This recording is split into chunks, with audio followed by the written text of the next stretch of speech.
Welcome to the Gamers Tavern, episode 31. We have guests Shane Hensley and Brendan Gensemer with us as we talk about the state of the gaming industry. And as you can tell, my voice is completely shot from Comic Palooza this past weekend. I'd like to say a brilliant thank you to everyone involved at the con, and how awesome it was to meet some of you fans out there, both old and new. So I hope you enjoy the show. This is going to be quick, and there's no outro, so please see the show notes for any disclaimers. So, that said, you bar, drink, table, corner sponsors. Drive-Thru RPG is the place to go to purchase digital copies of your favorite games. Dungeons & Dragons, Shadowrun, World of Darkness, Savage Worlds, Numenera, Fate, and so many more. Do you long for the feel of actual paper in your hands? Well, they sell physical products too. Just go to gamerstavern.org and click on the link in the show notes to find your favorite games and support the podcast with every purchase. Hello and welcome to episode 31 of the Gamers Tavern podcast. I'm Ross Watson, your host. And I'm Daryl Mott Jr. And tonight we have with us a couple of great guests. We have Mr. Shane Hensley. Hi. And Brandon Gensemer. Hey there. Tonight we are going to do kind of an inaugural episode that we hope to do every year. It's going to be called State of the RPG Industry for 2014. Daryl came up with this as an idea. I think it's a really good idea. And we're going to start, as always, with our gaming character sheet, which is basically just finding out from our guests who they are, where they're known in the industry, and where they might be found on the interwebs. Brandon, you've done this before, so let's throw you in the fire first. What is your gaming character sheet? My gaming character sheet obviously has to start as the game master for the Shadowrun actual play here on Gamers Tavern. I'm also doing a independent rewrite of Shadowrun 5th Edition, which hopefully is going to be coming out within the next few weeks. Maybe sortie, maybe, doesn't know. That depends on a lot of things, but now that's an entirely unofficial. Oh right? yeah, that's okay. Disclaimer: that is 100% unofficial, fan created. I am doing this as an individual exercise. Okay. Everything is owned by Tops, etc. I've also worked with many video game publishers such as Blizzard, Activision, Trion Worlds, Electronic Arts, and all the game dev houses they're under. And right now I'm just doing freelance stuff. My most recent work is going to be found in Malifaux Through the Breach, Assault on Innocence. The first Penny Dreadful is what it's called, and it's called In Defense of Innocence, but you were really close. Yeah, it's changed on me. I'm sorry. Happens from time to time, especially when you have me as a developer. Thank you, Brandon. And where can we find you on the interwebs?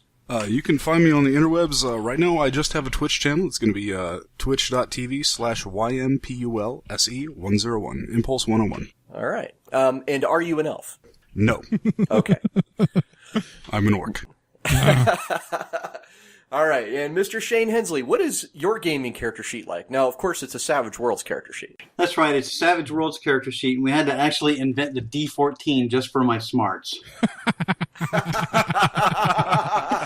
Yeah, I can't back that up at all. Okay, so I guess I'm best known for Savage Worlds and Deadlands, but I've done a lot of other stuff. I used to freelance for every company under the sun just about back in the day. I owned a game store, and I've done a lot of different projects, from card games, miniatures games, RPGs, video games, board games, everything you can imagine.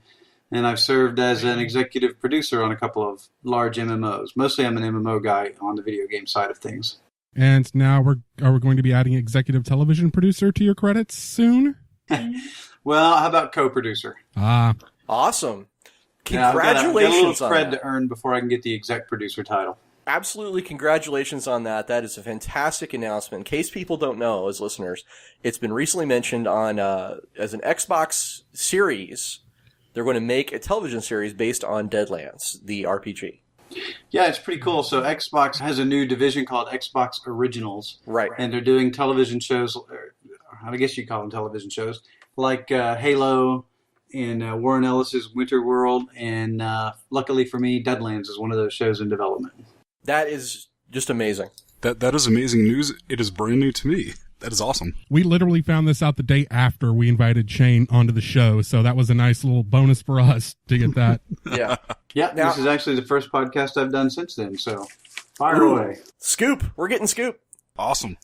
Now, part of the reason why I wanted to make sure Shane was on the show with us tonight for State of the Industry, although he would probably never say it, I certainly believe Shane is one of the most influential and important people in our industry due to his position as the guy in charge of Savage Worlds through Pinnacle. Because so many game settings and gamers and things are tied into Savage Worlds, it's one of the largest game systems that isn't, say, Dungeons and Dragons. It's up there. It's like one of those really well-known, really widespread systems. And on top of that, like, we had a panel at ChupacabraCon with, unfortunately, the late Aaron Alston.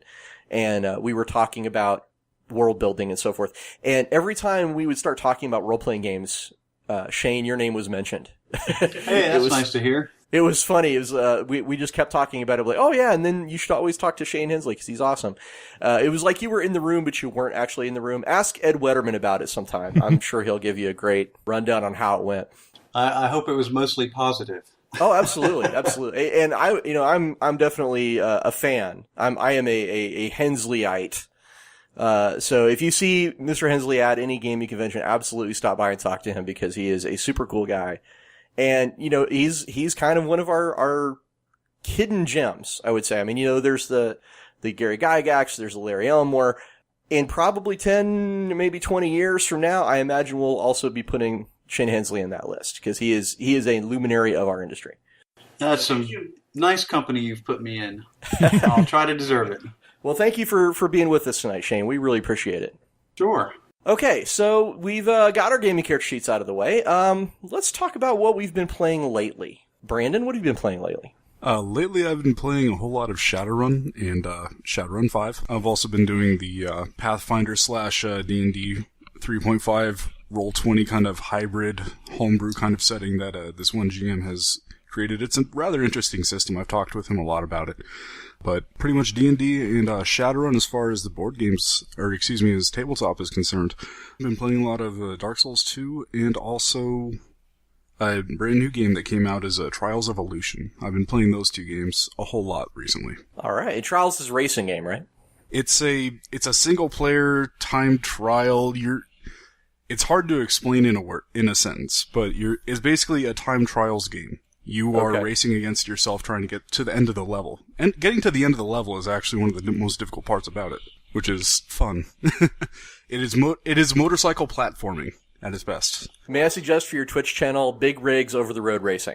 I only have one monitor, sir. I couldn't break it out of frustration. All right. If we bleep out the game that shall not be named, we need to start bleeping out that one for video games. Mr. Hensley, what have you been playing lately? Okay, let's do Shane, okay? All right, Shane. Shane. So board game wise, I've been very enamored with Lords of Waterdeep since last summer. I think that's just one of the best games our industry has seen in a long time. In a field with a lot of great games. Yeah, so I'm loving that. RPG wise, and I play everything. I don't just play our games, but lately it has been a fair amount of Savage Worlds. I ran a really cool. I can say it's cool because it wasn't the stuff I did that was so cool. Weird Wars Rome adventure, and it was kind of one of those things where you just set it up and then let the players do whatever they want. And my group consisted of guys like Tim Brown, who created Dark Sun, and John Wick, who was one of the L5R visionaries and in Houses of the Blooded and all the other stuff he does, plus 3 or 4 other guys who were just excellent role players, really good at what they were doing. And I just got to kind of sit back and watch in amazement as they ran with the story and just did some amazing things. It was just fantastic. And then I have a fairly notorious Deadlands adventure that I run for people who are up for some abuse. And I ran that at a convention last week for a mixed group of guys and gals, and I think I scared the pee out of some of the gals. It was good. It was brutal. Now this Weird Wars Rome, was that also at a convention? No, that was here at my house. The other one was at a convention. Wow. So all those guys live around your neck of the woods. John Wick lives in about an hour away from me in Phoenix, and Tim Brown lives up in Vegas, and we're collaborating on several projects, one of which Mr. Watson has written for. So we get together about once a month or so at this point. Can we talk a little bit about the Lost Parsec is what it's called? Yeah, I'm excited to see that happen. I wrote an adventure for it. One of the first for real adventures. I've been a developer a long time, but I haven't put my hand to a lot of adventures, and Shane asked me to write one for Really? Lost Parsec. So I channeled the old school Star Frontiers feel into it, and I think it turned out really well. Sure did, and that's exactly what The Last Parsec is about. In our opinion, it's a spiritual successor to Star Frontiers, or at least that feeling and fun that we had with Star Frontiers all those years ago. That's kind of what we're back into, the planetary exploration. It's not so much Starfleet battles or Star Wars or anything that. It really is, you're dropped on an alien planet, now discover what's weird and cool there. And that's what we've been focusing on. And my adventure is called The Enigma Equation. Yeah. If you want to look for it, that's what it's called. Okay. Daryl, what have you been playing lately? I haven't had much of a chance to play much stuff because I'm playing catch-up on editing at this point in time. I did manage to squeeze in a Settlers of Catan game the other day. And Woohoo! so... Wood for sheep.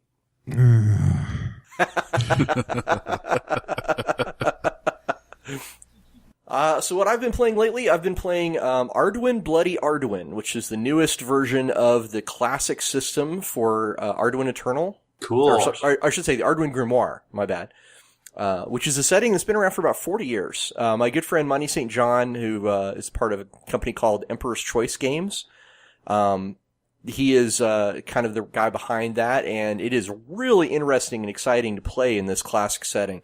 I'm having a great time. I'm playing a Thrune, which is a big four-armed blue-skinned guy. I'm a paladin of the god of fate, which is kind of bizarre but awesome at the same time.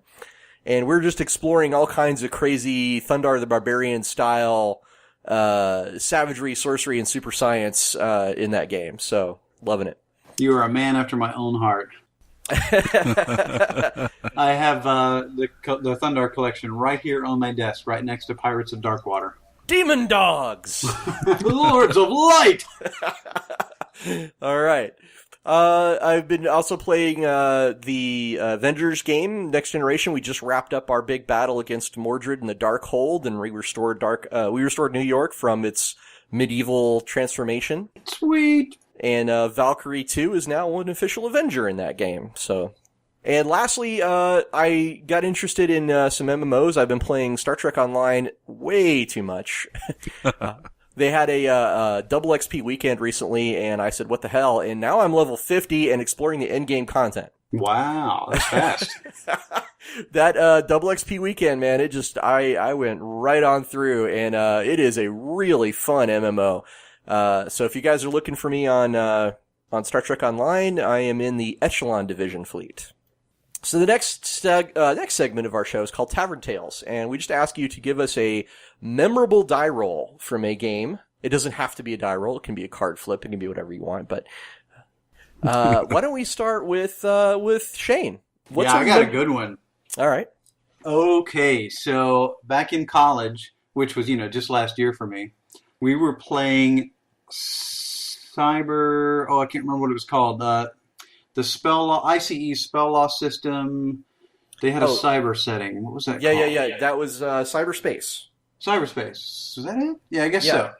So John Hopler, who is one of the lead designers at Cryptic and worked on the Star Trek game you were just talking about, was running it. And he decided we were going to, after several adventures doing kind of Shadowrunny kind of stuff, we wound up in basically The Running Man. My character...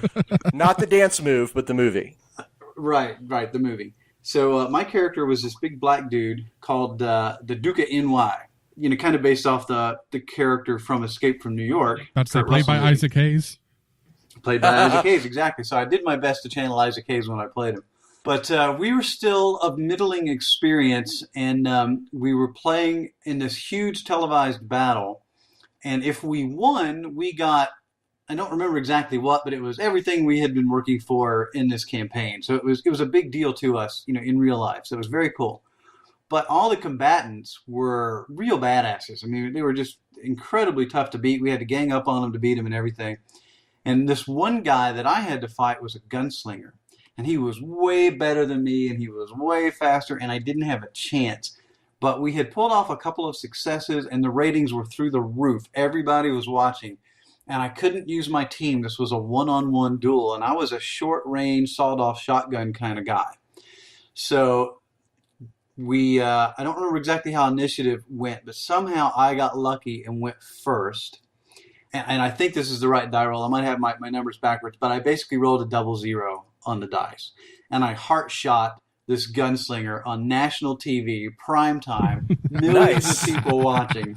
And everybody was just quiet. I mean, the players were quiet. The GM says, the audience is dead silent, right? And then all of a sudden it's, Duke. And man, I will never forget that moment for as long as I live. That was awesome. One little die roll. That is very cool. Very, very cool. Cool segment. I like that. Brandon, what's your most memorable die roll? This one is going to come out of Tales of the Level 3. It was out of the D20 system game that I was recently in. One of our characters, the mage, had the great idea that he was going to just blow all of his spells on the first encounter of the day, and he did so. It was glorious. Second encounter, Wait, would you say that's kind of like spending all your edge in the first battle of the game? Something similar to that, yeah. Something you have all sorts of experience in, I'm sure. Oh, yes. Listen to our game table episodes for more on that. This mage who is a elf, I'm not sure if he's a sorcerer or a wizard because he hasn't told us yet, but this little elf with 8 strength gets jumped on by a bear because we were in the forest doing something silly. I forget what it was. My character thought it was ridiculous, but, such is life in D&D. He gets jumped on by a bear, gets a series of critical successes that I can only explain as the literal hand of God. This bear comes up and jumps on him, attempts to melee or grapple him. This mage then, through the series of amazing die rolls, turns around, puts the bear into a hammerlock, puts it up against a tree, then wraps his arm around it with another critical success, I don't know how this happens, and chokes the bear out. Wow. This elf with 8 strength chokes a bear out, lets him go, and then looks to the rest of the group and says, "So, what are the rest of you doing for the rest of the day?" Nice. That's awesome. And remember, this is a level 3 character. Wow. Which, yes, the insane things that happen. But yes, that's my story of a crazy die roll in recent memory. We don't normally do this for ourselves, but I'm going to jump in really quick with a Tavern Tale, but it's not a dice Tavern Tale. It's actually about a card flip.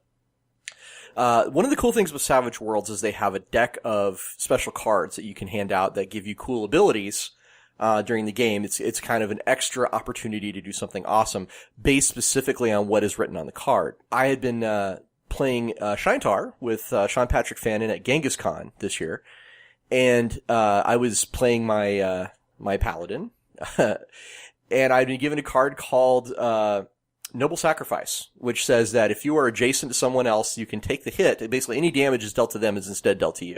And I said, okay, this is pretty cool. Well, as convention games are wont to do, it ended up being almost entirely a big battle for start to finish, right? So for, most of the night, I am running around right next to somebody as often as possible, just waiting for that chance to flip that card over. And wouldn't you know it, it's one of those nights when the dice are super hot and we're just kind of face rolling all the bad guys and we're just, rocking right through to the final confrontation. And, we get to the end and there's this big sort of source of evil, which is actually from the Accursed setting, that's sort of flowing into Shintar. And this was kind of awesome because I was actually playing with Sean. Sean was not the GM. He was actually another player at the table. So we had the creator of Shintar, Sean, and the creator of Accursed, me, in the game together, but as players, not as GMs.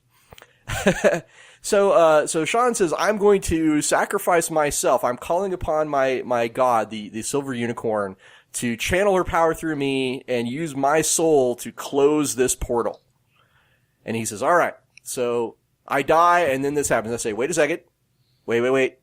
I'm adjacent to you. Threw down the card, noble sacrifice. I'm like, no, you don't. Oh, that's awesome. And wouldn't you know, another player had a card where he could sort of spread, I forget the name of the card, but it sort of allowed him to spread the effect around. So nobody died, actually. We all took some damage. I passed out for a couple of days, my character did, but it was just a beautiful take that moment at the very end of the game for me to throw down that card and be like, no, you don't. That's cool. Sounds like the Hollywood focus test came in and said, no, we really don't want this guy to die. We want that guy to die. And then they tried that, and they're like, no, we don't want anybody to die. We want a happy ending. Yeah, well, you know, that's what happens when those cards come into play, is they allow you to do some really fun moments in the game. So there you go. Cool. All right, so let's jump into the meat of tonight's discussion, which is going to be about the state of the role-playing game industry in 2014. I'm going to throw this question out to the guests. And Daryl, of course, you're more than welcome to jump in. Mm-hmm. How are RPGs doing right now? Awesome. Show over. Nope, sorry. Now, I really think that the role-playing game industry is growing. Gaming in general is growing a lot right now, thanks to things like Tabletop and all the other web series that are going on. It's about to get a big boost, and I don't know how long away because no one's made any announcements about production, but the Deadlands TV show is definitely going to help a lot. All these other things are going through, and more people. Standard action, the Gamers, Darkness Rising, and all those. D&D's showing up on mainstream broadcast television networks. Community, Big Bang Theory, IT Crowd. And it's becoming less and less of the stigma that it used to be, and a lot more people are joining the hobby. And the tabletop gaming industry, according to ICV2, and this is overall including board games and CCGs and everything else, has grown by double-digit percentages every quarter for the last 5 years in terms of market share. That's not bad. Brandon, Shane, anybody want to talk about how RPGs are doing now? Yeah, I'll jump in. I think, first off, ICV2 is an awesome site. I don't mean to disparage it, but their numbers are they have never reflected us, for example. And I know what our growth is, and I know what many of my peers are doing, and they don't show up there either. So they're a weird sampling of stuff. I'm not sure how they get their sampling. It's a poll they send out to independent game sellers. So basically game stores. So it doesn't account things like Amazon, Barnes & Noble, stuff like that. Even at the height of the original classic Deadlands, we just did not find ourselves registering on some of those charts, even when we were doing 3 and 4 and sometimes 10 times what some of our peers were on those charts. So those are pretty weird. So I take them with a grain of salt. But, I find them valuable. I still look at them myself. And for the same reason you just said, Daryl, that they show kind of what overall growth relative to the other categories, which I assume have the same representation are. Though I imagine board games get a little more even coverage. Because what I'm going to say about RPGs is that our growth is exponential right now, and it's really strong and it's really good. But what we're seeing, or what I think, is that there's more fracturing of the player base than ever before, but in a positive way, unlike the negative way of maybe 5-10 years ago. So I think 5-10 years ago, maybe even as soon as 2 or 3 years ago, you were a D&D guy, a D20 guy, a Pathfinder guy, a GURPS guy, a Rifts guy, maybe a Savage Worlds guy at that point, and you didn't stray outside of your line very much. But I think what's going on with all the new Kickstarter projects that are coming out of the woodwork, that it's becoming the norm to try lots of different systems. And as they do so, people are more willing to try, some of the bigger systems like Savage Worlds or GURPS or whatever, and they're a little less resistant to doing that, or I guess Fate these days too. So they're a little less resistant to try new things because it's becoming the norm to try everything. That's my current theory that I'm working off of. But we're also seeing our PDF sales have grown since, I don't know when we started selling them. It was a long time ago, long before most people did. But now we're seeing a real resurgence with print, too, where a lot of people want print books again, and print products even of our PDFs.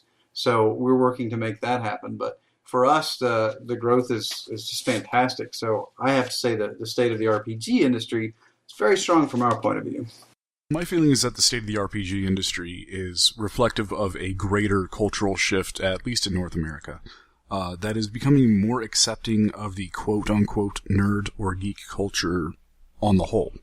Up until, maybe 3-4 years ago, unless you were part of that community that was into video games, into tabletop RPGs, into board games even, unless you were part of that group, you were just kind of shunted off on the fringes of society.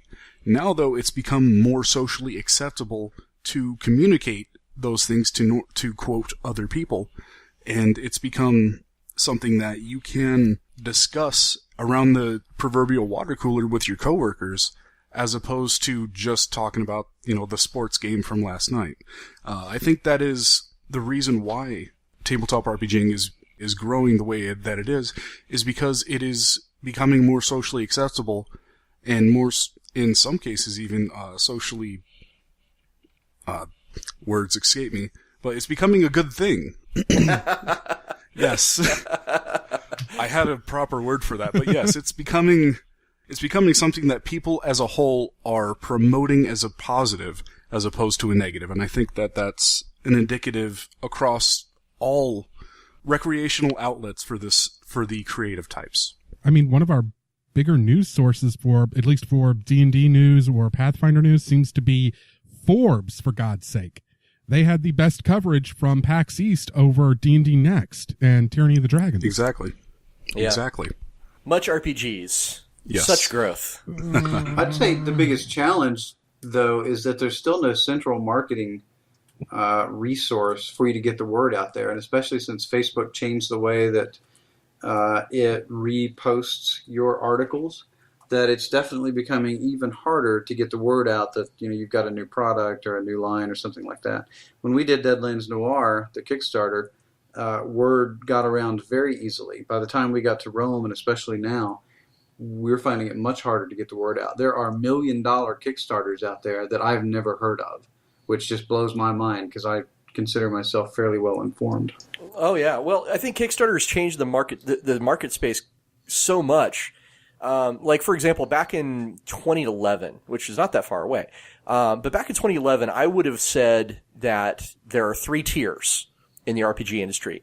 There's the top tier, which was Paizo and WotC. There's the second tier, which is folks like Fantasy Flight Games, Green Ronin, I guess I'd throw Savage Worlds in there too. And then there was the everybody else was kind of below that, right? And I feel that was fairly accurate like 3 years ago. But if you're looking at nowadays, you got Kickstarters like Fate Core, which was just incredibly successful. You got just all kinds of stuff that's out there in the marketplace right now that is, it's almost impossible for me to say like exactly what is in what tier. Now, correct me if I'm wrong, but Evil Hat, the company that makes Fate, it's still pretty much kind of like a one-man working out of his garage sort of operation, isn't it? Well, it is, but at the same time, I don't think you can ignore the success of the Kickstarter. Exactly. The Kickstarter and after the Kickstarter. Kickstarter's been long gone, and it's still one of the top-selling games on like Drive-Thru and everywhere else. And well, like he used to publish his sales figures, and like 3 years ago, I think he was saying lifetime sales for Spirit of the Century was 5,000. I'm paraphrasing, but if that was true, 5,000 sales of Spirit of the Century, that's respectable, but it's not huge. After the Kickstarter, though, I would imagine that number is, Fate Core has probably reached many more people than 5,000. I wouldn't be surprised if it was 25,000 or even say 50,000 in terms of sales, because you got to sell it. You're selling it not just the backers, but you're selling it to stores. Even if it's not merely that many individual sales, it might be that much in terms of revenue just because of the way the Kickstarter went. Let's throw this out there to the guests. What are the top RPGs right now in the market space? Well, you have to start with Pathfinder. Absolutely have to. I agree. It's the top dog. It is, and I think it's well deserved. They're good guys. They make good stuff. D20 is not my system of choice, but I don't hate it or anything. But it's not my system of choice. How dare you, sir? The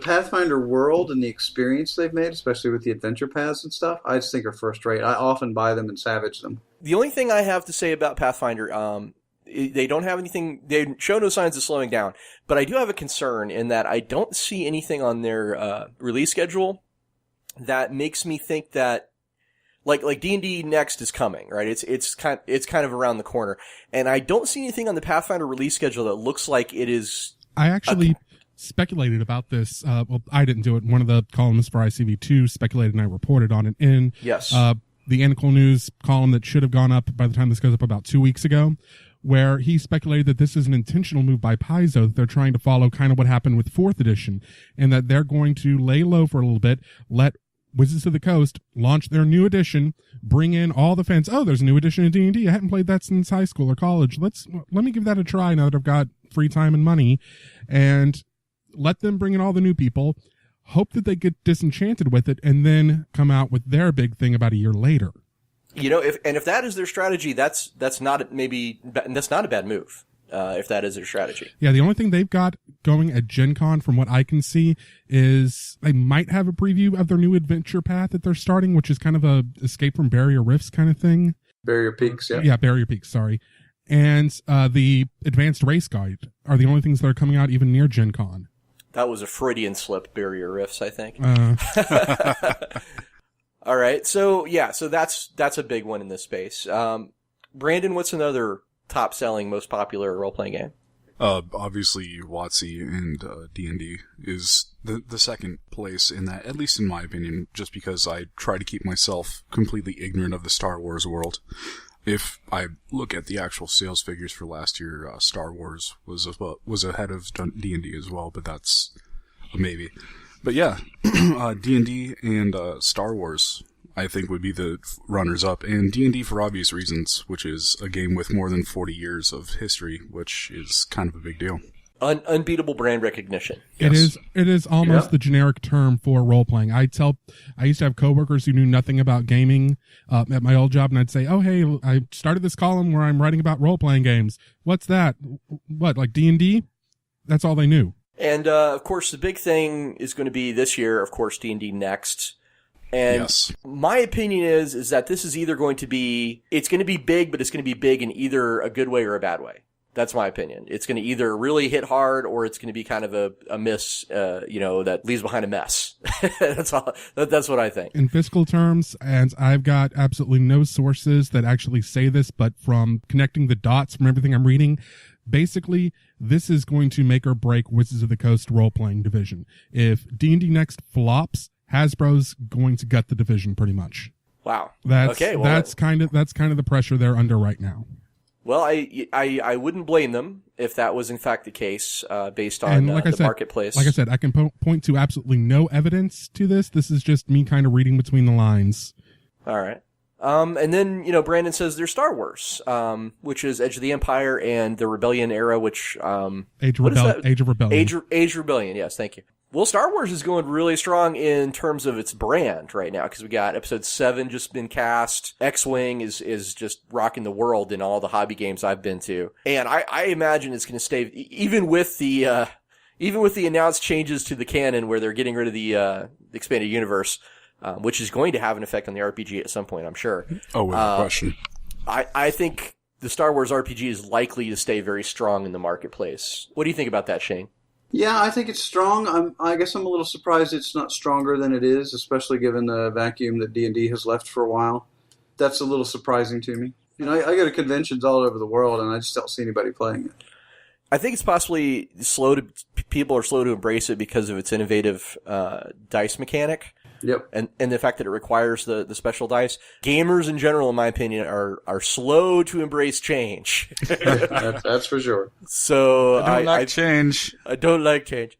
Being said, what was the rumor that the beginner's box got excluded from the innings because one of the judges didn't like the funny dice? Let's just say that the beginner box not taking the win for production values last year was a freaking crime. Win wasn't even nominated. Wasn't even nominated, but it was definitely sent into the judges for that, and it should have won. Anyway, 40K roleplay is pretty strong. I see it at least in all the stores I go to. What do you guys think? Yep, I see it in all the stores. I see it a lot in stores as well, and in the couple game stores that are local to me, it's actually kind of a thing where they have 4 or 5 whole table sections cordoned off for 40K role-playing. on certain days. So it's definitely doing well. I don't know about sales or the greater picture, but at least locally for me, it's kind of a big deal around here. Well, it's supporting 5 different lines, and they're just about to come out with the second. I mean, one of the big deals at Gen Con this year is going to be second edition Dark Heresy. And I don't know if you guys have seen the cover for this game, but it is freaking amazing. I haven't seen it, but I've loved most of their covers. I think it's just gorgeous books. If it's the same art that they had on the Kickstarter page, that's the only thing I've seen. What? They're kickstarting Dark Heresy? This is news. Or was it? Maybe it was something else there, because I know that kickstarted one of the 40K, the new edition of the 40K. No, that wasn't it. It was buy into the beta. That's what it was. They had where you could pay money to get access to the closed beta, and you got a voucher for closed beta. What is this? A video game? Well, here's the thing. That's something else I wanted to bring up a little bit later. Is there's been a lot more openness in development in role playing games. You had Pathfinder was completely open playtest. D&D Next, I never thought Wizards of the Coast would do an open playtest for Dungeons and Dragons, and then all these other games are having open playtests as well. So I actually now have to say closed playtest, closed beta, or whatever, to clarify that it's not something you can just go and download. You have to get into it somehow. Well, all I'm saying is I think with second edition around the corner, it's going to be interesting to see whether that takes off like it did in the past for the 40K roleplay side. And of course, I mean, just to keep everything in the open, I of course am biased when it comes to 40K roleplay and Star Wars and everything else. So when I say, I think it's doing well, I'll take that with a grain of salt because, I worked on it. Yeah, and that is a nice cover.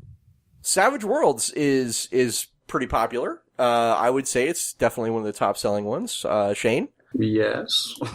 Yeah. Anything to add to that? No, we don't share our sales numbers, but, I can tell you it's in the hundreds of thousands for the core book.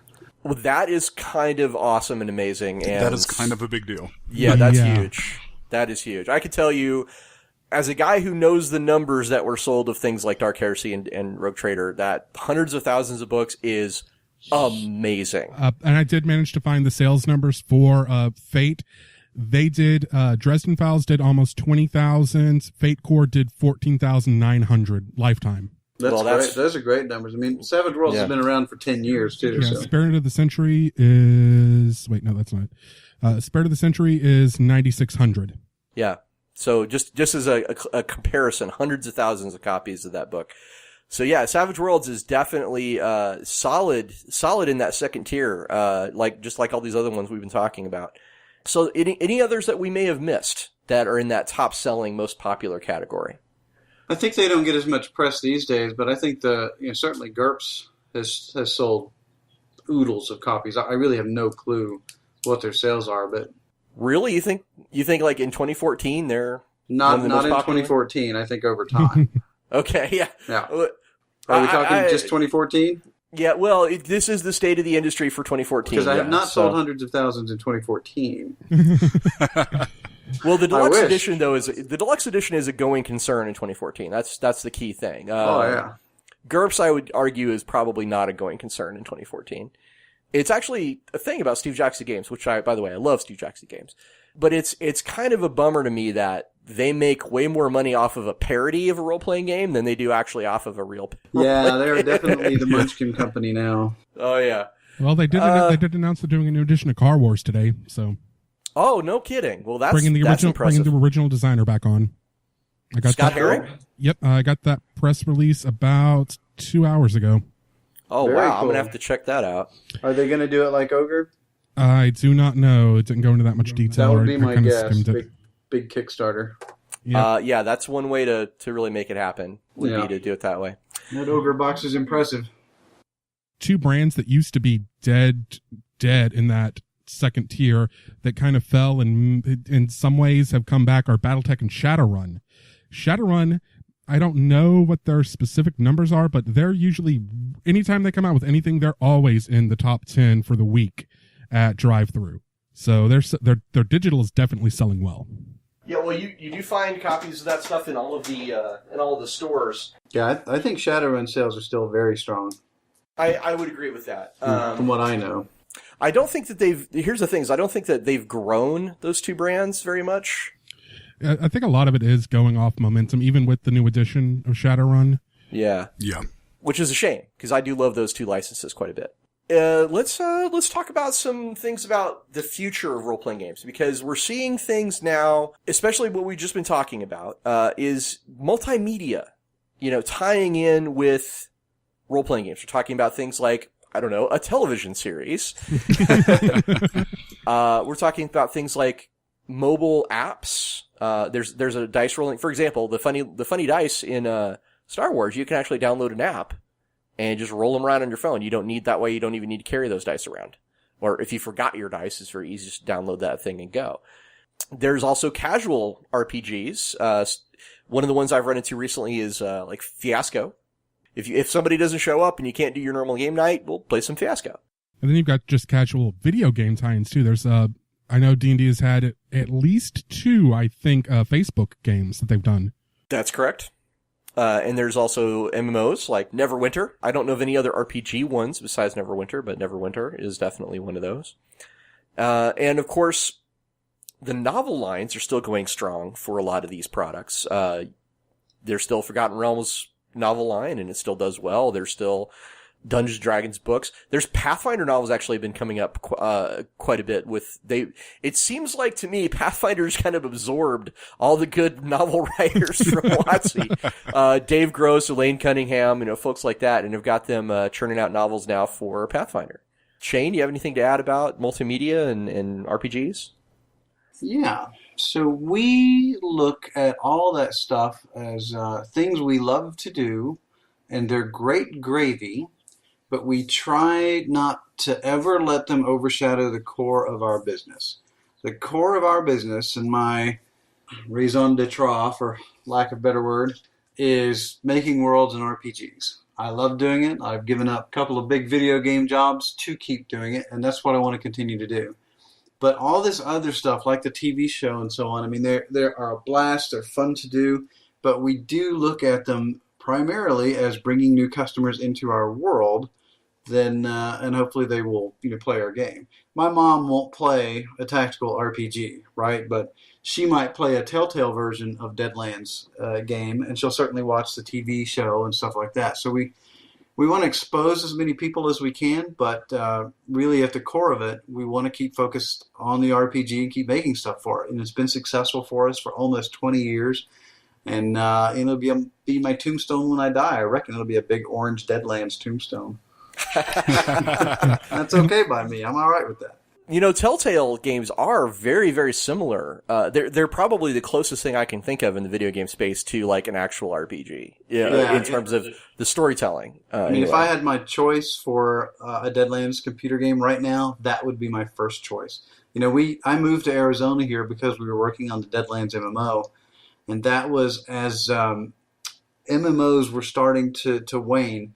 My theory there, to quickly diverge, is that people don't mind the cost necessarily of playing an RPG. It's the time commitment. And since most everybody who plays MMOs plays WoW, and they figure they're getting 20 hours a week of value out of that, if you are an MMO that's trying to compete with them, it's not about the money, it's about the time commitment. So that makes it very hard for everybody else. And that's why free-to-play has risen, because you can keep your free-to-play account anywhere you want without having to pay the $15 a month and not feel like you're not getting your money's worth out of it whenever you do binge and play for a while. And we stopped doing the Deadlands MMO because the parent company went under. They were doing Stargate Worlds. But that was the determination we were coming to, so we were making it free-to-play even back then. What about you, Brandon? Do you have anything to say about multimedia tie-ins and role-playing games? My opinion is going to probably converge quite well with Shane's in that they're great things for the people that are not hardcore into a tactical RPG that don't get off on, tweaking the mechanics and teasing out the very best numbers that they can from a system. Choking a bear with an elf? Exactly. Shane, are you an elf? I'm a half-elf. Okay. But yes, there are people out there that, hey, what is all this RPG stuff about? They'll go ahead and play, a Telltale game. And as Shane said, that would be the perfect introduction into what RPGs are as a concept. Yeah. they're great things as an introduction, and peripherals, like you said, a die roller is a great peripheral. Things like that. There's also, like for Shadowrun, there was an indie, like, Comlink app. I'm not sure what it all entailed. But add-ons to the core experience, I think, are great. What I have seen a couple people talking about, and it's made me very cautious, or apprehensive, I think I'd say, is that they're trying to turn that multimedia into the core of their experience and or business model, instead of keeping the pen and paper, sitting around a table or sitting around online, group of people coming together being the core of what their experience is about. And that's kind of where I'm apprehensive in terms of where it's going. Companies trying to create that multimedia experience being the whole thing, it makes me very apprehensive. Okay, yeah. I agree. Actually, and Brandon, I agree very strongly. Not that it can't be done, but I haven't seen it done well yet. I play a lot of historical and miniatures games too, and certainly back in the late 90s, early 2000s, and into today, you'll see a lot. If you go to like an HMGS convention, a historical miniatures gaming society, you'll see some guys trying to moderate war games, miniatures games with computers, especially things like big ship battles and so forth, where they're worried about, does this 16-inch gun penetrate the steel on the side of a battleship at Tsushima Straits or something like that? And inevitably, to me, and maybe this is going to come out kind of boastful, but I'm going to say it anyway.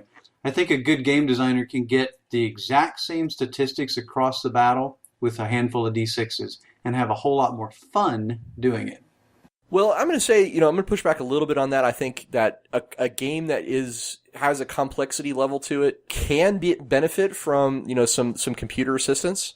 Like if Siri, right, on my iPhone could track all the damage or all the modifiers in my Pathfinder game, I think that would be awesome. But again, I think we're talking about ways that it enhances the experience and not replaces it.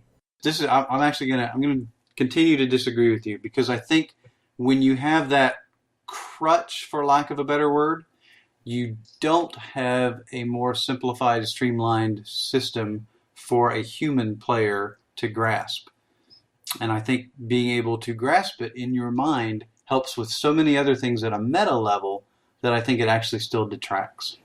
Well, okay, let's back up a step. I think you'd agree with me that if I said that there are times in complexity and depth add value to a game.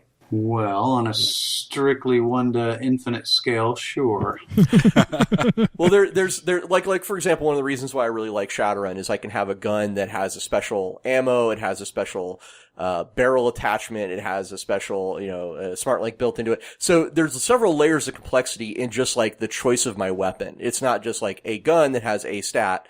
It is modified by a bunch of different things. Yeah. And to me, that is a level of complexity and depth that I enjoy when it comes to Shadowrun. Yeah. But at the same time, I also like the idea that, in say, Warhammer Fantasy Roleplay, you can pick up a hand weapon, and that hand weapon can literally be anything, and it all has the same stats, right? Yep. It could be a club or a sword. It just depends on what I want at the time. Those are good examples.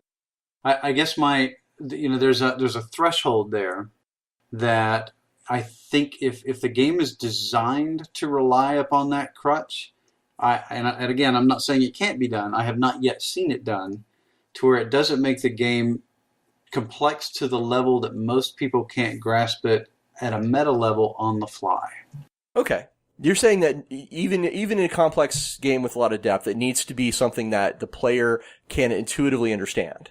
That's what I'm saying in my clumsy way, yeah. So I think your weapon, for example, a great example, I only need to know that at certain times, and it's a manageable level of complexity when I pull the trigger, right? If there are 10 factors to your character that are kept and updated constantly, and I don't truly understand the interaction of them all, and I need a program to do that, that to me is too much. And of course there's levels in between, but I haven't seen it done well yet, especially on the war game side. All right. Well, in that case, I'm fine agreeing to disagree to some extent, because I do see where you're coming from, but at the same time, I feel like I just intuitively believe, as a game designer, that there is a game that I could make that would be a lot of fun for everybody, where the technology is tracking the depth and the complexity, and we are free to focus on the story and the character. And I believe you could too, because you're a good game designer. And I think you would have user interface and output data that the person could monitor the important stuff that's going on under the hood, or an indicator of the important stuff. Regardless of how complex those are, right? Yeah. The phone is basically, Siri would be drilling down, right, into the really complex equations where you would be looking at the overall, like, okay, so my attack score is high and my defense is low, that kind of stuff. Right. Or in a war game, my men are getting tired. I don't need to know exactly that they're tired because of the armor they're wearing, the weapon they're carrying, the speed at which they move, and the humidity of the day, etc. Right. If that information should all be there to drill down on if you want it. But at a glance, I need to know my guys are getting tired. Yeah, like if they have used 14.5% of their ammo is not something that's important, but if they've used 50%, that's when the Siri will be like, you have half your ammo. That's what I'm talking about. Yeah.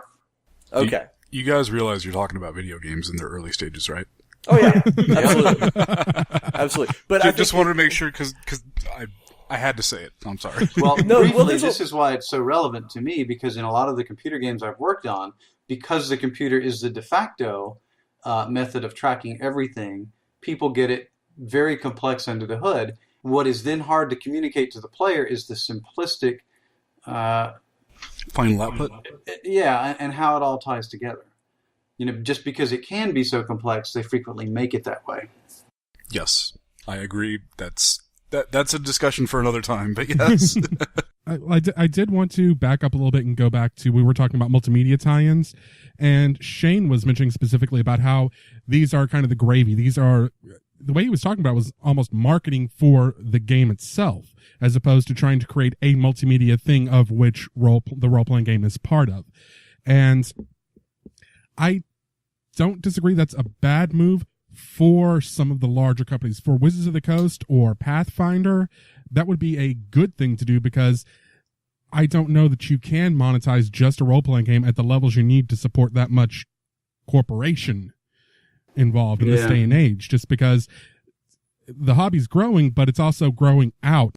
More people are playing games, and there are more gamers out there, but there are also a lot more games that are just as good as the top tier stuff, and they're coming from small independent developers who can, I believe the corporate term is mobility.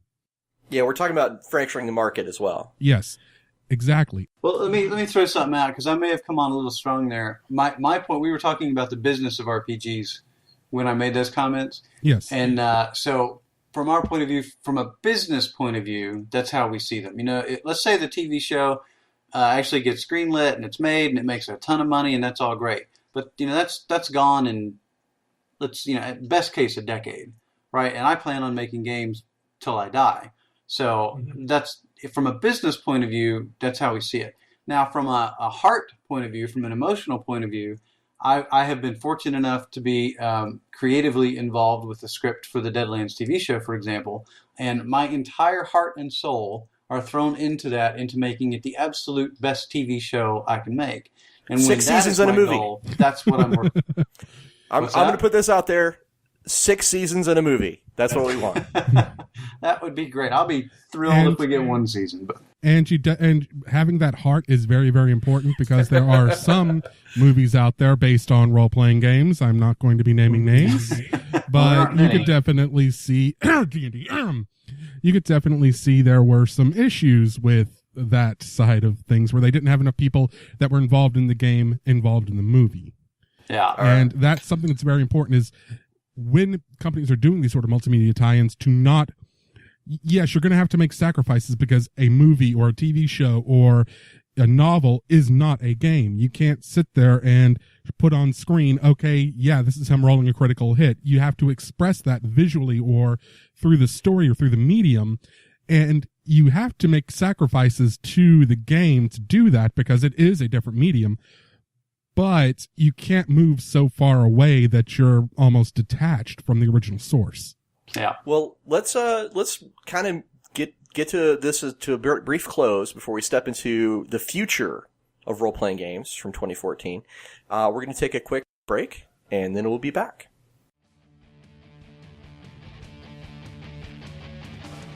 Did you think the Spirit Store was only open during Halloween? Well, I've got some news for you. The perfect place for that hard-to-find accessory for your newest cosplay, unique home decor for your LARP, that awesome prop for your D&D game, they've got it all. Whether you're on a budget or you're looking for the highest quality product you can find, Spirit has what you need. Just go to the show notes or to gamerstavern.org and click on the affiliate link to support the show and find that perfect item now. And we're back talking about the State of the Industry 2014. We had just kind of wrapped up a discussion about multimedia, which honestly, we could do a whole show on multimedia in role-playing games. Well, we did one just on movies, so. And we did one just on technology. So there's that. But let's move on to a slightly different approach. Let's talk about where the industry, the role-playing game industry, is going. Where is it going to be in the future? And maybe we'll get into a little bit where it should be going, as opposed to maybe where it is going. Who wants to start on this one? I can. Go ahead, Shane. I think there is a bit of a split right now between what people want to play and what they want to read. So we're seeing, I think we're seeing a strong desire for casual play for the narrative type games like Fate stuff, like Jim Pinto's Protocol, like we're doing with the Deadlands stuff. And I think that's really great for, I'm at a convention, I'm worn out, I want to play something, but I don't necessarily want to have miniatures and terrain and all that kind of stuff. A very strong portion of our crowd, however, you'll have to pry their miniatures from their cold, dead fingers. They love making the big terrain and the complex battle maps and all that kind of stuff. And I think both are great. Both are awesome. I think the narrative stuff needs to be understood, embraced, and perhaps married with something that's a little bit more tactile. So I would bet that we're not the only ones thinking that and working on games that do that. Okay. What about you, Brandon? I think where the industry is going, it's going in two very distinct directions, at least from the overhead view of someone from the outside looking in. And that is they're trying, especially with D&D Next, with their most recent announcement being that there's a whole online experience as well as the core game. Let's see if this actually comes true, as opposed to the last, they did for the last 4th 3 edition. times. Yeah, right. I mean, how long is the virtual tabletop been supposed to be? I think that was coming out in summer of 2001. Train wreck. Right. Anyway, go ahead. Anyways, the the whole thing is that a lot of the big players in tabletop RPG are trying to move towards large tentpole, is the term for it. Large tentpole type releases, where they'll create this one huge thing and then franchise off of it. And that is what is holding up their entire business model. And that's something that the video games industry right now is realizing is a bad idea. I think it's going to be far too little too late, especially in the aspect of WotC. They're trying to tentpole the hell out of D&D Next. And it's, like you said, it's going to be a great success or critical failure. Either way, they're setting themselves up for just trying to recreate it, and it's not going to work in the future. And the video games industry on the whole, and I'm just using this because it's something I'm familiar with, and it's something that I see that the RPG, the tabletop industry as a whole, shifting towards later on in the future, 8, 9, 10 years in the future, is that video games, for a lot of the publishers, are turning towards more niche games. They're not turning in the 1 or 2 games per year that are the huge tentpoles that they franchise off of. They're putting out 10 or 15 games that are not near as marketed, not near as, huge, but they're still quality productions. They create much more customer satisfaction, customer loyalty, and that's where the video game industry is going. And I see that as something the tabletop industry may or may not go towards. And I think, truthfully, that it's where it should go, but that's for later on. But as far as where it's going now, I see a lot of the big publishers, the quote big dogs, gravitating towards the tentpole style of release nothing, as opposed to a consistent stream of support, which is something that publishers like for Savage Worlds is great for. There's a whole lot of support for. I will say that is something that your company does great, Shane, is continued support for your system. And it's great for filling those niches, right? Like, absolutely. If you want specifically, for example, we were just talking about it, the old school feel of Star Frontiers, you've got that. Mm-hmm. If you want the dark fantasy approach of playing monsters, you've got that. Mm-hmm. If you want to play Romans fighting monsters in a weird fantasy Rome, you can do that too, right? Yep. And those are all specific niches. Yes. Shane, that's yes, yes, sir. You are correct. Okay. Yep, and it's a very intentional strategy. So yeah, I see where you're coming from there. Whereas, interestingly enough, I think Pathfinder is also filling a niche, and that niche being people who like a particular because the engine that drives Pathfinder, the D20 system, is kind of in itself a niche. I mean, if people just really like rolling D20s and knowing what a saving throw is and, calculating how many gold pieces they took out of the Dragon's Hoard, right? I think that's how it is for those people. That is a niche. I think there's three games specifically I want to bring up. D&D Next, Pathfinder, and Shadowrun. And when it comes to two different concepts that companies are going for these days, it seems like, and will probably keep going for a while. The first one is trying to satisfy the core audience, to make sure that their core fans that's who they're writing for. And that's pretty much Paizo's bag.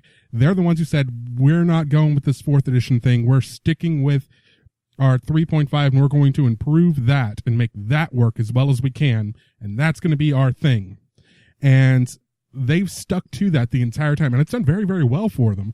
But I'm not sure in the future how that's going to hold out, if they really need to innovate or if they're just going to try to stick onto that core audience. Then there's the other side of the coin, which is trying to make the game more accessible to bring in new players. And this is what Catalyst Game Labs is doing with Shadowrun. They changed a lot of stuff in Shadowrun 5th edition to try to make the game more accessible. And honestly, a lot of it is also trying to play off of the success of Shadowrun Returns and try to bring those fans in, which I actually I saw a funny tweet a little bit after Dragonfall launched. Someone said, I really hope that there's a good wiki for this Shadowrun Returns game. I want to turn it into a pen and paper game. That's great. And then That's awesome. Yep. And then you've got D&D Next, which is right in the middle. They're trying to bring back their core audience. They're trying to bring back the old school gamers who jumped ship to Pathfinder, while at the same time bringing in new players by making the game more accessible and easier to get into, and they're splitting the difference between the two. And I don't know how it's going to turn out in the end based on the playtest. I think they're doing a pretty good job of trying to serve both masters, but we're not going to know until at least Gen Con how the final product turns out on that. Well, let me bring up a point here. Definitely one of the genesis points for me wanting to discuss this whole topic is there was a panel at PAX by Mike Merles and Ryan Dancia about the future of RPGs. We'll have a link to that in the show notes. And while a lot of interesting things were said, one of the things that stuck out to me as an important note was Mike Merles saying that because there are so many different ways to spend our time gaming, specifically calling out things like mobile phones, he believes gamers are no longer willing to do things like character backgrounds or 300-page Realms books, and was, stating, well, if I can complete a mission in Mass Effect 2 in an hour and a half, why can't I do a RPG game in an hour and a half? And as part of all this was they brought up the whole idea of the 20 minutes of fun in 4 hours of gaming. And there's a lot of stuff, there's a lot of points that Merles makes that I agree with. Yes, there are a lot of things that are splitting our time these days. Yes, the ways that we approach our entertainment has changed, absolutely. Although I would have to say that if you're only having 20 minutes of fun in a 4-hour game, you and your group are probably doing it wrong. Yeah. At least in my opinion. Absolutely. Without question. But aside from that, so Merles seems to be suggesting to me that gaming needs to become more like mobile gaming. That the RPG gaming side needs to become more like mobile gaming. That it needs to be more accessible, easier to get in and out, more casual, etc. And on one level, making a game user-friendly, making RPGs in general user-friendly, Yes, I agree with that as well. I think that's not a bad idea. One of the things I love about Savage Worlds is it's fast, fun, and furious. It is user-friendly. I would say Star Wars is user-friendly. I would, go so far as to say if you understand, that if you like that level of complexity and really and enjoy deep choices in the mechanics, Shadowrun is actually not that, is not user-unfriendly, at least. So there's that. But the thing that bugs me, and the thing that I do definitely want to push back on, I don't think the right answer is to make RPGs more like video games. Especially, mobile phone games. I think the answer is to embrace what makes an RPG special and distinct.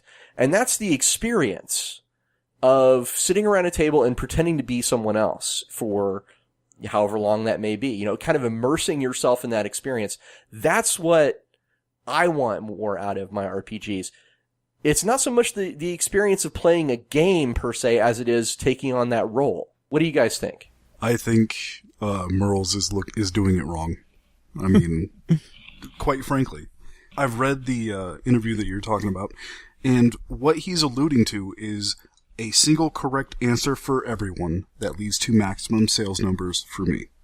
And that's what he's alluding to in all of his statements. It enrages me to think that someone truly believes that in this day and age, having watched it happen in both the novel industry way back in the 1800s, the movie industry in the early 80s, late 90s, and in 2010s, the video game industry. Watching that sort of correct answer for everyone not work. Why someone thinks that is something that is positive for their industry just completely baffles me, and yes.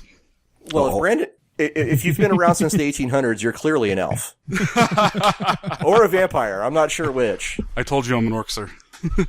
Well, a really old orc. There are no old orcs. There is no such thing as the elf conspiracy. No, but that's a good answer. What about you, Shane? Are you familiar with this particular panel? I'm just out of curiosity. I know of the panel. I have not read or watched the results.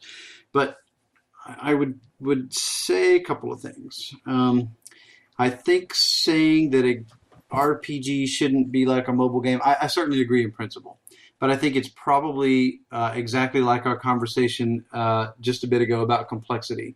There are exceptions to every rule. There are degrees to that answer. Slimming down the complexity is a fine thing to do to a point. I think the important thing to me is the social aspect and sitting around with your friends and impressing them with a clever maneuver or something like that, which is why the kinds of games I like allow you to do clever maneuvers and smart things like that. But to the whole WotC D&D thing, they are in a room all by themselves, and I'm not just talking about sales numbers. Their numbers are lower than Paizo's right now, so that would put Paizo above. But the brand is so well recognized, and I don't think I can repeat this number, but I was the executive producer of Neverwinter for a time before I moved on to go work on a Tryon game. And during that time, it came to light what Wizards of the Coast was looking to license the Dungeons & Dragons brand for computer games. And it was many, many, many millions of dollars. So that almost certainly dwarfs their sales for RPGs for many years. I don't know what the apples and oranges there are, but it would almost make sense for Wizards to run that division at a significant loss to continue branding it, and especially once they shed themselves of the movie deal they've been trapped in for the last 20 years, and have a real studio wanting to do D&D movies in a world that now accepts D&D movies, probably not to the level of Lord of the Rings, but some percentage of it. They've actually have shed that deal. According to them, they have a deal with Universal, and Sweet Pea Entertainment is claiming, nope, we still have the deal, and I've actually read the court documents about this and covering this one pretty well, and it is a complicated nightmare of legalese. Universal isn't going to invest till they get rid of that. We could do a whole show on D&D, specifically on what D&D needs to do as a brand. I think that's for sure. I could do 2 hours on that damn movie deal. Yeah, but, absolutely. one thing I wanted to say is that I really want to understand that the D&D intellectual property is not technically owned by Wizards of the Coast. It is owned by Hasbro. Right. Wizards of the Coast is a division of Hasbro. Hasbro is a multi-billion-dollar company.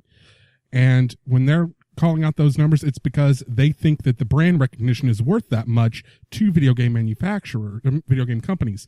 And they are licensing it outside of Wizards of the Coast. They've got their Lego type set called Creo. They've got a Dritz version that's coming out that they've licensed internally because it's something they manufacture. Whenever they purchased HeroScape, they shoehorned D&D onto that. Well, again, we could talk about D&D brand as a whole show. The only thing I wanted to add to Shane is what he was saying is like just to give the listeners an idea of scale. At least a couple years ago, I was told that the IP for Shadowrun was worth roughly $5 million. So that just gives you an idea. And that's those numbers are so incredibly subjective, right? I mean, to the right guy, it might be worth $20 million. To a typical investor, it might be worth, whatever half of its annual revenue is. And that was before Shadowrun Returns brought it back to life. There was a lot of things that happened in between those last 2 years. So, yep. Who knows what the value of it is now? But I'm just pointing out like something that I was told as far as a number to give some scale to that. So the thing that I want to point out that is, it's not so much necessarily specifically what Merles is saying, although I have kind of brought up a few points about those specifics that I disagree with. But the thing that makes me a little nervous is that Mike Merles and Ryan Dancey, Mike Merles is the lead designer on D&D Next. And Ryan Dancey is he's a fairly influential figure. So both of them together are fairly influential figures in our industry. And when these guys are the ones who start saying, here's what RPGs should be in the future, that's where I get a little nervous, because these are some folks who are out in front trying to lead the way. And it feels like to me they're trying to lead the way in a direction I don't really particularly care for. Well, so Ryan is a friend of mine. Mike is a friend of mine, but they're in a very different segment of our industry. I mean, I'm not sure that those are the two best guys to be giving that talk, to be quite frank. And, I say that, I would say that to Mike and Ryan's face, while I'm buying them a beer. But, Ryan has tons of friends in the industry and knows lots of stuff and is an incredibly smart guy, but he doesn't make RPGs anymore. Well, that's a good point. I mean, specifically, and with no disrespect for Mr. Dancy, but it's in his best interests that RPGs bring people to the MMO market, not the other way around. Yep, right, that's true. Because he's currently working as the Pathfinder Online guy. Yeah, and think about Mike's world, right?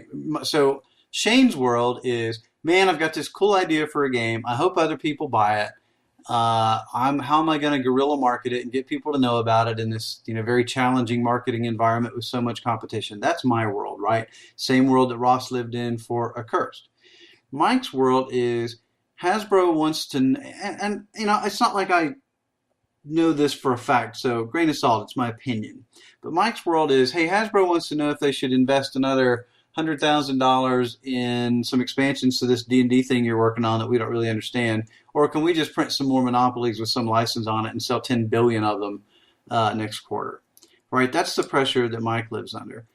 As well as, you got all these haters on the internet who hate 4th edition. But we've got these guys who love it, and just the fan pressures that he's on from a brand that's so well known. And hey, these guys are making a computer game, and this was the issue we ran into. What system should we be using or pretending to use? That kind of stuff. So Mike's world is nowhere near the same as a guy like me or a guy like Jason Youngblood, was it? The created Fiasco, which is a cool, groundbreaking kind of RPG, or at least it was for me. I believe it's Jason Morningstar. Morningstar, I'm sorry. My apologies, Jason. So, that's just a very different world that we live in. And then you start getting into what is the definition of an RPG. My computer game hat on, I still cringe whenever somebody calls any computer game an RPG, just because you get to pick a level and you get more experience as you go up. I'm not role playing. I do actually role play when I play computer games, much to my detriment. But most Shane, I've got to ask, what is your definition of an RPG?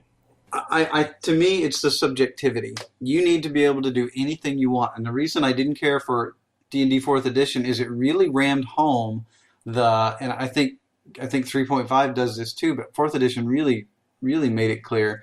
It's not what do you do, it's what card do you play. And I want my players to say, I'm going to jump for the chandelier, swing across, and try to stab the guy in the hand while he holds the princess hostage or whatever, right? I want those cool subjective moments, and I want to be able to go, okay, roll this, minus this. Awesome, you made it! And pat the guy on the back. I was going to say, this is something I've called playing the character sheet, not the character. Yeah. And if your game is a board game, if these are the moves you can do and you can't do anything else, I think that's not an RPG to me anymore. What about you, Brandon? What's your definition of an RPG? It depends on which context we're speaking from, in my opinion. All right. In the context of tabletop and anything that is not a interactive video game medium, an RPG is a game in which you are taking upon yourself the role of somebody else in a world that is not our own. That is my personal definition of an RPG. It could be as simple as a game like All Flesh Must Be Eaten, where you flip a couple coins and you got your character. Or it can be something as infinitely complex as Rifts. Either way, you're still role-playing in a different world as a different person. To shift over to the video game context, and this is probably where a lot of people have issues, especially like Shane was saying. You know, he takes umbrance when someone calls video game an RPG, because according to the previous definition, it's not an RPG.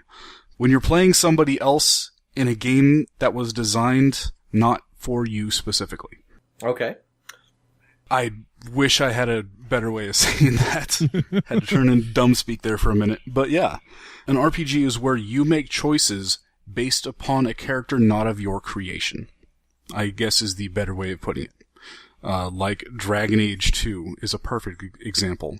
You're making choices for this Hawk dude. I don't know who he is, I guess. I'm not invested. That is the video game terminology for RPG.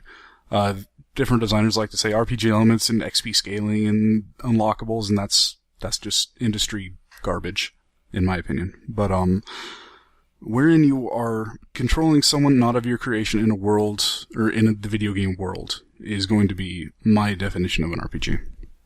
Well, I think it's interesting both of you said that it's, and this is something I brought up earlier, is this more about the experience and less about the mechanics. Yes. I like to say that my definition of an RPG is one where I'm taking on the role of a character and I get to creatively solve problems or come up with a creative solution to a challenge. That is my favorite definition of an RPG.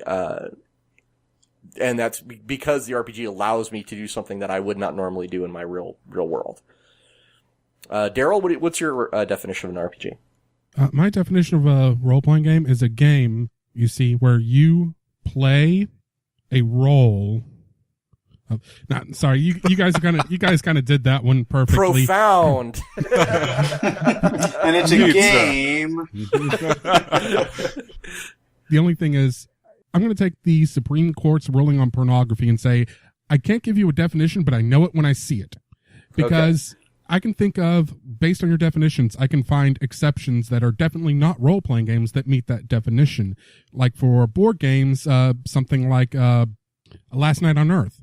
You're playing a character and you're making their choices for them.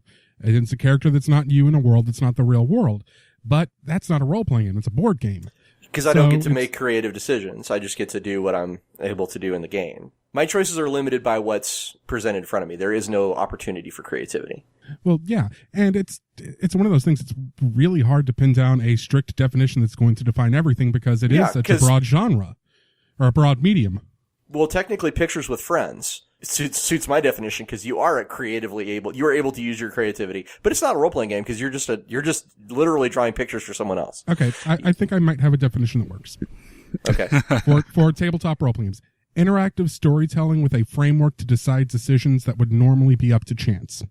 Well, that that does kind of push you outside of some things that are like diceless, like for example, Amber.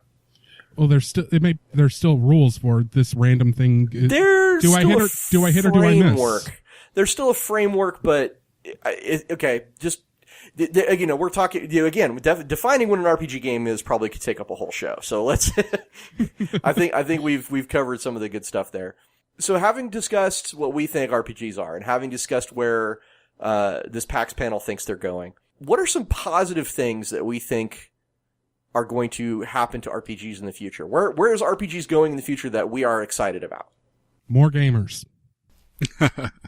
That's always good. More people playing games means more games to play, and that's always a good thing. It means more people buying games, which means more money going into the industry. And one of the greatest trends that I've seen is, and it may also be over the past year or two because of the vacuum of not having any new big D&D releases, that a lot of the money that was going to Wizards of the Coast and therefore Hasbro has been going to a lot of the independent companies.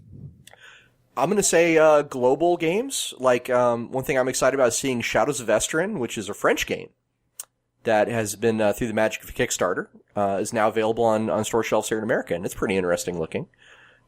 There's something else that I want to see more of, and it's something that we can only do today because of the interconnectivity we have with the internet, is what Sean Patrick Fannon's doing with Shinetar. Oh, like the living campaign stuff. And when I say living campaign, this isn't just like, 65% chose Duke what's-his-name over Sir Herferber to take the throne, so that's what we're going with for canon. No, it's you submit reports over what happened in your game, and if your character killed this person, that person's dead in everyone's game, and that character is the character that killed them. And it's like everyone's game is set in a real world, and that's something that we just flat out could not have done. Without the internet, yeah. Without the internet and the connectivity and even the technology we have now with social media where people are used to that language. It's allowing a persistent world with choices that have consequences, which is really cool. I am really keeping an eye on that because that is just mind-blowing, especially for such a small company to pull off something like that. I want it to work, and I want it to work well, and I just want to see what Sean's going to do with that. That's amazing to me. Shane, what do you think about the future of RPGs in a positive way? Well, I think that's a good one. The global interactivity is definitely a cool thing. I think it's incredibly hard to do. My first experience with it or contact with it was Torg. With the Infiniverse. But that was very much what you said. 65% of the people voted this happened. So I think that was a great start. I think there's more clever things we can do. Sean is doing some of it, but the level of organization and time that it takes is tough. So I'm with you. I'm watching Sean closely, and I think it's a very cool thing that he's doing.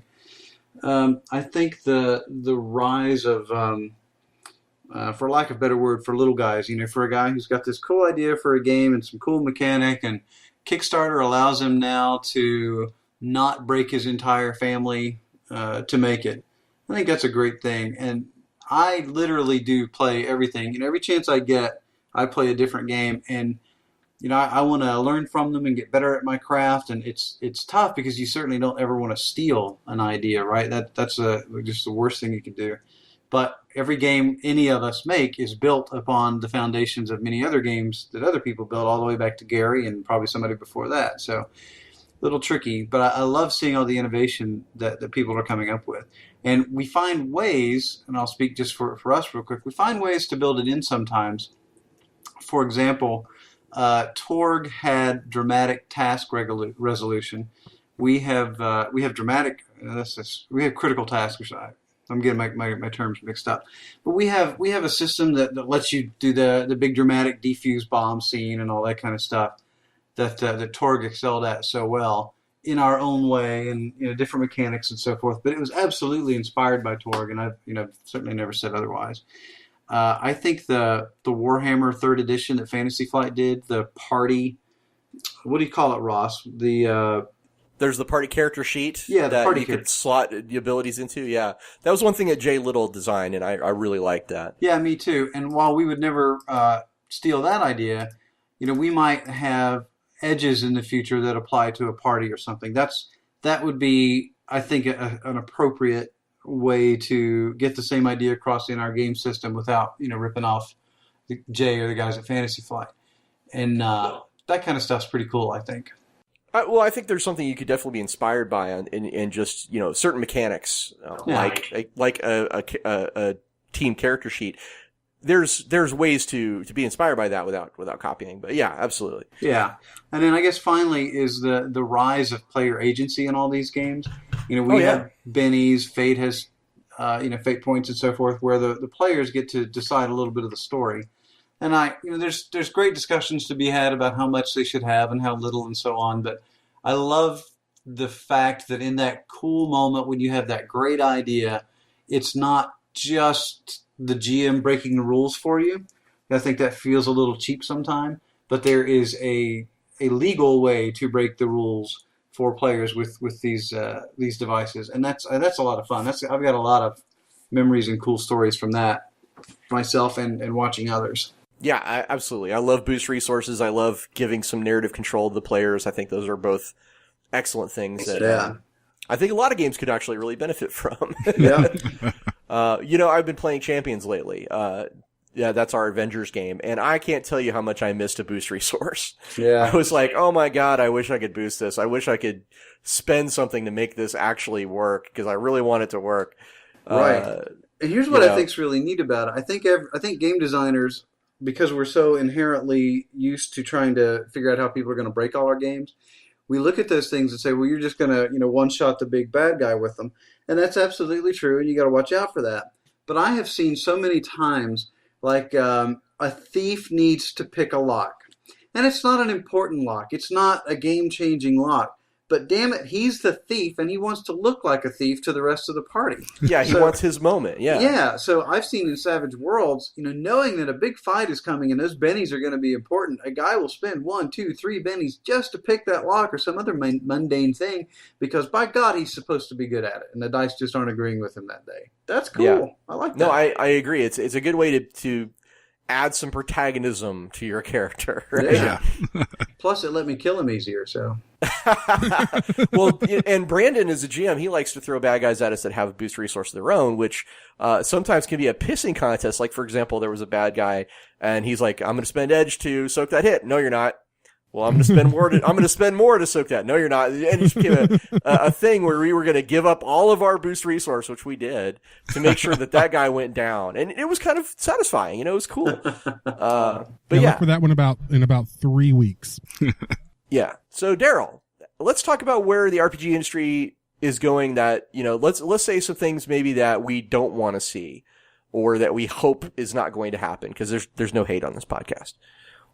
One thing that I see that is becoming an issue with some, and the thing is, it's not even the game companies, it's the fans and the fan organizations that they're trying to they're trying to fracture. It becomes the problem of, I have a question about this. I just started gaming and I'm running this edition of this game and I'm having this problem. Oh, I have a solution. Play this edition. And that is not helpful in any way, shape, or form. It's detrimental to the entire thing. And it's, I know it's something that's been around forever and it's probably not going anywhere, because that's just kind of how a lot of gamers are. But a lot of that attitude is starting to leach into some of the even official fan organizations for certain games. And that's a poison we need to get out of this industry, because it's alienating people and it's just not conducive to anything.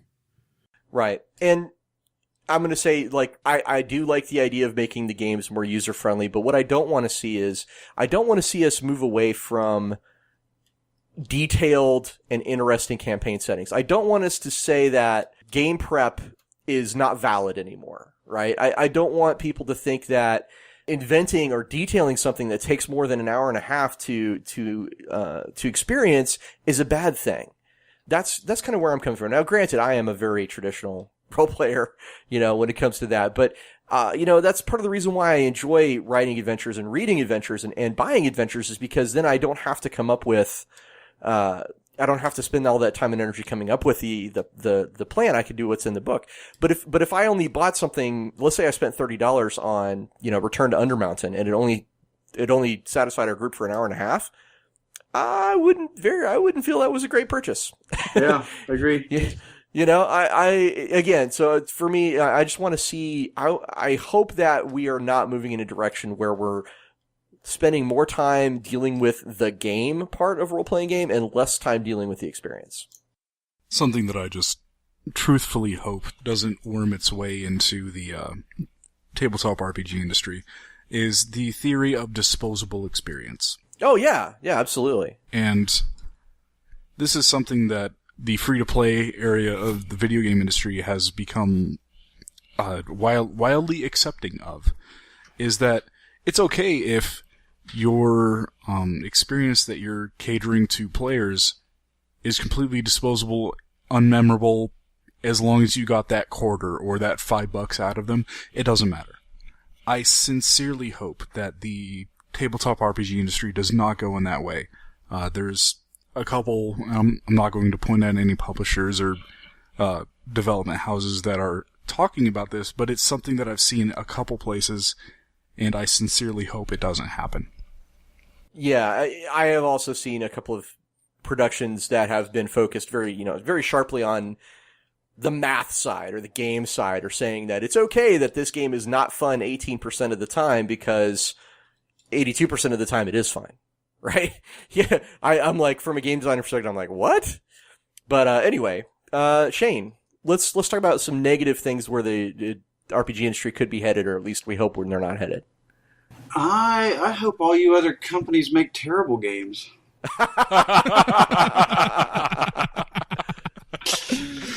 Spoken like a true businessman.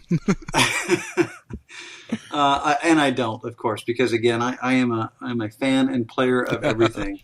I guess for me, I agree with you completely. I don't want to see things dumbed down, but I also don't particularly enjoy $50, $60, $70, $80 books anymore that I will never read and never get through. I like something that's a bit more digestible. So I guess as much as we don't want things to be too dumbed down, I would also prefer things not to return to the advanced squad leader days of yore either. I think there's a happy medium. I think there's places for people who, like me, love a 300-page book all about a great setting. And I think there's still places for the Explorer's Edition of a particular game as well. I mean, it's what you're in the mood for, right? I just don't want the marketplace to be one and not the other, or exclude one, you know? I agree. So basically you want something that's kind of like you have your, if you're wanting that big complex experience, you have, say, an advanced version of that game, but if you don't want all that, maybe you have a basic version?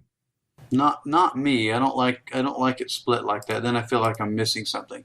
And, you know, my preference is purely personal. It really has nothing to do with the industry. I'm just, you know, I just don't have time to read those huge books anymore, and I know I won't get to all the material in them. So personally, I like things that are a little more digestible. So I guess that joke was going around when Next was first announced, that one of the rumors was there was going to be a basic version, which is the version they're playtesting. They're going to be adding in all the rules modules to make an advanced version that has all the detailed tactical miniature rules and stuff like that. So I guess that joke isn't as widespread as I thought. Sorry. Well, you know, it's important to point out, like, even though I've been spending a lot of this podcast talking about how much I like the creative vision side of an RPG, it is important to point out that it is a medium where there is a science, right? There is some statistics, mathematical models, game theory. There are things that go into RPGs that I do appreciate greatly. And, I just don't want anybody to get the impression that I'm saying I like my games with less rules. That's not necessarily true. But what I do like to see is I like to see mechanics, and this is where I hope we don't go with RPGs, is I hope we don't go in a direction, or more in a direction, where the mechanics overshadow that creative vision, or no longer serve that creative vision. And, you know, we don't want to talk about any specific examples of that. So, but there you go. All right. Let's getting close to the last call here, so let's do final thoughts. Brandon, what are your final thoughts on the state of the RPG industry for 2014? Cautiously optimistic. The industry is in a place where it can do very great things, and it can also step on its feet and tumble into an abyss. I sincerely hope the former is what happens. Well, something I really liked that you said was talking about the way that games should be niches. Yes. Because I do believe that if you make stuff people want, they will buy it. And like absolutely. And that's where the niches come in. Instead of like the tent poles, like you said, are trying to make people want the one thing, you know. Anyway. Shane, final thoughts on the state of the industry for 2014. That's a pretty good thought on niches. I love that the industry is big enough now to support niches, and we fully embrace the many niches that we serve. So I love that. I think D&D Next is going to do very well, and I think it's going to hurt the rest of us for a short while as it debuts and sucks some dollars and excitement out of people for everything else. I think that's just inevitable. I've seen that and been through that a couple times. But I think over time, I'm a big believer in a rising tide floats all boats. So as more people, and especially younger people, which most of us don't cater to or bring into the hobby, get into it and start playing, everyone benefits from it. Outstanding. Daryl. I think that the game industry is pretty good right now. We're on good footing. We've got a lot to look forward to and a lot of ifs out there, a lot of question marks. We don't know exactly how D&D Next is going to turn out. We don't know how Paizo is going to react to it.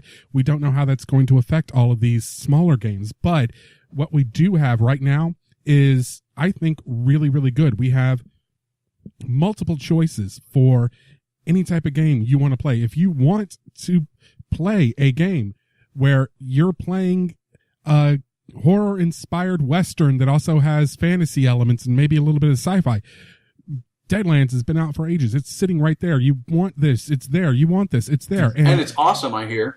Yes. It is. It's just I'm awesome willing to to speak have. from experience that it is awesome. Yes. If you want something that's like Ravenloft on PCP, you've got it.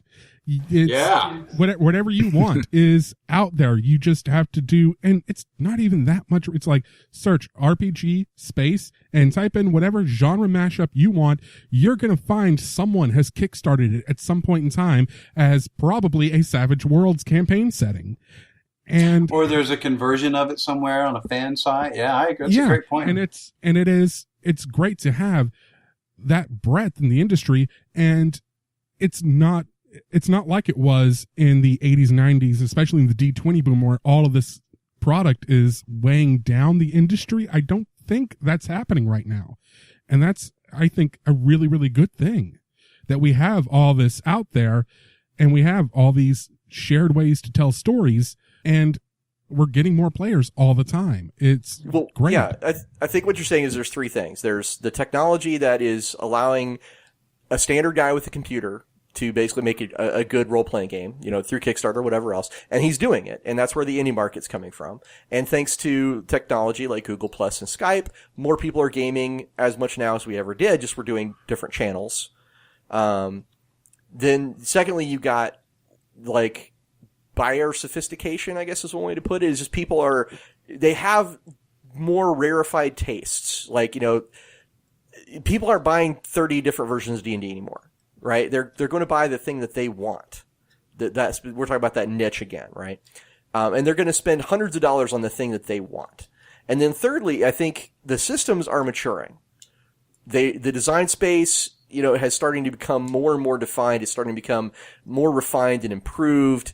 We're seeing, you know, a lot more elegant stuff these days. We're seeing, you know, a lot more, you know, shifting towards, things that are really enhancing the fun. And I think those are all really great things. So I hope that all those are adding into what you just said. I actually think I'm going to cut everything I said and just use your bit. Said the exact same thing, but you said it a hell of a lot better than I did. Oh, well, I'm just agreeing with you. That's all I'm doing. So there's that. Okay, so that's going to bring us to the end of our show tonight. The bartender's given us the eye, and the Imperial Guard's coming around. So why don't we start with Brandon? What's your newest thing? And once again, for the listeners, let them know where they can find out about you more on the interwebs. My newest thing is going to be my rewrite, my complete and total rewrite word for word for Shadowrun 5th edition. It's going to be found probably via a link somewhere on my Twitch channel, which is twitch.tv/impulse101. Are there going to be rules for treading water? No. Okay. All right. And Shane, what is your latest thing, and where can we find out more about you on the interwebs? So you can find out more about our stuff at deadlands.com or peginc.com. And our newest thing, we hope to be launching the East Texas University Kickstarter here in the next couple of weeks. We're very excited about that. That's our setting by the 12 to midnight game. East Texas? I kind of live there. Tell us more about this. We want to know. Yeah, what is this? Yeah, so cross maybe a little Buffy the Vampire Slayer with some supernatural and set it in East Texas at a college campus where weird stuff happens all the time, and I think you've got a pretty good feel for it. The 12 to Midnight guys created this setting many years ago. It was originally, they did some D20 adventures for it, and we loved it, told them how great it was. They savaged it, and they've mostly, I think, been all Savage Worlds ever since. We are doing the official Pinnacle version of it now, and that's coming out here in the Kickstarter in a couple weeks. Now, is this does Ed Wetterman involved with this? Yep, it is Ed Wetterman and Preston DuBose and several others, Jerry Blakemore and a few others, who worked on it and created it. And they wrote the books for us, and we helped them edit it and get new art and so forth, and they're gorgeous. This is kind of the antithesis of what the real East Texas is, because this sounds interesting and fun. Well, Ed Wetterman is a real Texan. I can tell you that for sure. He sure is. And I like Ed quite a bit, so I'm excited about this, and I will want to know more. We will try to have a link to that in the show notes, and we'll see if we maybe get... why don't you do me a favor, Shane, and make sure Ed gets in touch with us, and we'll get him on the show to talk about it. Sounds great. Yeah, Ed and Preston are great guys, as are the rest of the gang, and I think people will be very happy with what they've done. It's cool stuff. Yeah, you'll chuckle when you read it. Let's just hope that maybe in a couple years I can whip out my phone and have Siri draw me a dungeon or make an NPC for me, because that would be kind of cool when I'm sitting in the doctor's office. Thanks again for listening to the State of the Industry for 2014. Until next time, may all your hits be crits. Oh, and one last thing. Daryl and I, super freaking grateful to have both you and Brandon on board with us today. Thank you very, very much, Shane. Thanks for having us. You're very welcome. Thank you for having me. And absolutely, anytime. We'll have to bring you guys back on at some point in the future. So, thanks again. That was fun.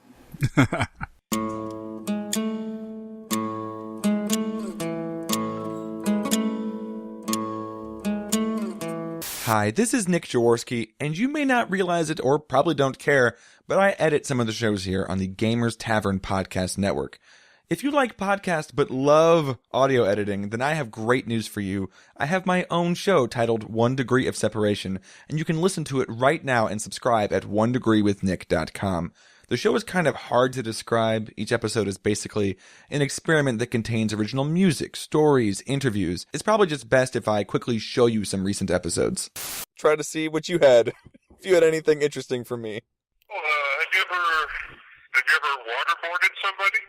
It was actually a story of Abraham Lincoln, a very superstitious man, seeing his own doppelganger multiple times over a couple of nights. When looking in the mirror, he saw two faces, his normal face, and then a pale, ghostly one that worried him. I have to get back to editing right now, but you should go check out all of that and more at onedegreewithnick.com. Thanks.